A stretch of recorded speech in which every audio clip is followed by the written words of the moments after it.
আজকে আমাদের প্রশ্ন যেটা বুঝাবো সেটা হচ্ছে, বাংলাদেশ কি একটি উন্নত, অনুন্নত না উন্নয়নশীল দেশ ব্যাখ্যা করো। একটি দেশের বৈশিষ্ট্য অনুযায়ী একে উন্নত, অনুন্নত, উন্নয়নশীল দেশ হিসেবে চিহ্নিত করা যায়।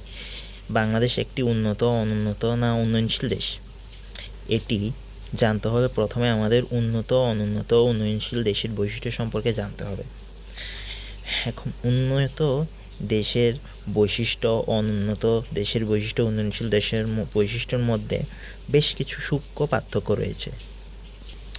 এই পার্থক্যগুলোকে 10টা টপিকে যদি ভাগ করি, ওই 10টা টপিকগুলো হচ্ছে বা 10টা পর্যায়গুলো হচ্ছে, প্রথমটা হচ্ছে মাথাপিছু আয়।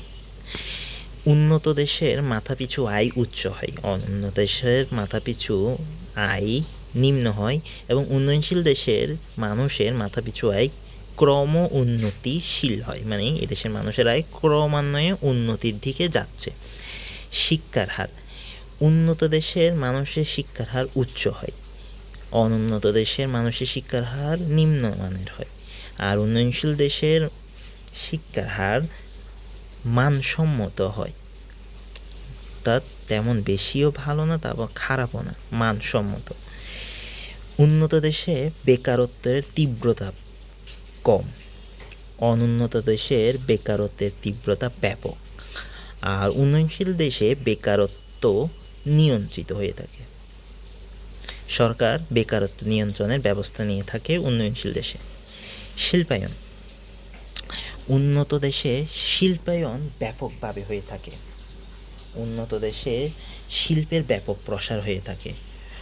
অনুন্নত দেশে শিল্পের তেমন প্রসার হয় না, এখানে শিল্পের অনগ্রসরতাই দেখা যায়। উন্নয়নশীল দেশে শিল্পের উন্নয়ন ও প্রসার লক্ষ্য করা যায়। জনসংখ্যা, উন্নত দেশের জনসংখ্যা দক্ষ হয়, আর অনুন্নত দেশের জনসংখ্যা অদক্ষ এবং ব্যাপক বা অতিরিক্ত হয়। উন্নয়নশীল দেশের জনসংখ্যা নিয়ন্ত্রিত হয়। রাজনৈতিক স্থিতিশীলতা, উন্নত দেশের রাজনৈতিক স্থিতিশীলতা থাকে বা বিদ্যমান, অনুন্নত দেশে রাজনৈতিক স্থিতিশীলতার অভাব লক্ষ্য করা যায়। আর উন্নয়নশীল দেশে রাজনৈতিক স্থিতিশীলতা নিয়ন্ত্রিত বা কাম্য হয়, সরকার বিভিন্ন ব্যবস্থা গ্রহণ করে যাতে রাজনৈতিক স্থিতিশীলতা থাকে, নিয়ন্ত্রণে থাকে। পরিবহন ও যোগাযোগ ব্যবস্থা, উন্নত দেশের পরিবহন ও যোগাযোগ ব্যবস্থা উন্নত হয়, অনুন্নত দেশে এ ব্যবস্থা খুবই নিম্নমানের হয় বা উন্নত হয়, এবং উন্নয়নশীল দেশের এটা ক্রমান্বয়ে অগ্রগতি হয়ে থাকে বা অগ্রগতি ঘটে থাকে।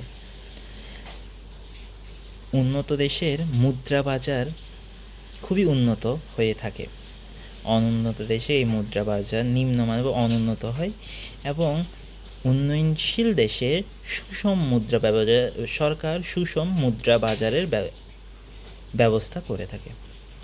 জীবনযাত্রার মান, উন্নত দেশে জীবনযাত্রার মান উন্নত মানের হয়ে থাকে, অনুন্নত দেশে এই জীবনযাত্রার মান নিম্নমানের হয়।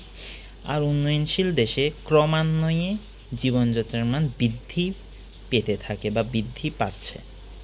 আইন শৃঙ্খলা, উন্নত দেশে আইন শৃঙ্খলা বিদ্যমান, অনুন্নত দেশে আইন শৃঙ্খলার অভাব লক্ষ্য করা যায়। আর উন্নয়নশীল দেশে আইন শৃঙ্খলার ক্রম উন্নতি লক্ষ্য করা যায়। তো উপরোক্ত বৈশিষ্ট্যের আলোকে আমরা বলতে পারি বাংলাদেশ একটি উন্নয়নশীল দেশ, কেননা বাংলাদেশের জনগণ উন্নত জীবনযাত্রার আশায় উদ্বুদ্ধ হয়ে নিজেদের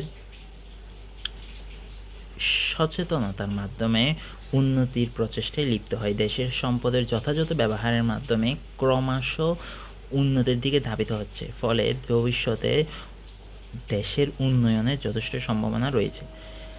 পরিশেষে বলা যায় যে উন্নত ও উন্নয়নশীল শব্দ দুইটি অনেকে একই অর্থে ব্যবহার করে বা ব্যবহার করতে উদ্যোগী হয়, কিন্তু সাদৃশ্য থাকা সত্ত্বেও এর মধ্যে মূল পার্থক্য যেটি হলো তা হলো গতিশীলতা।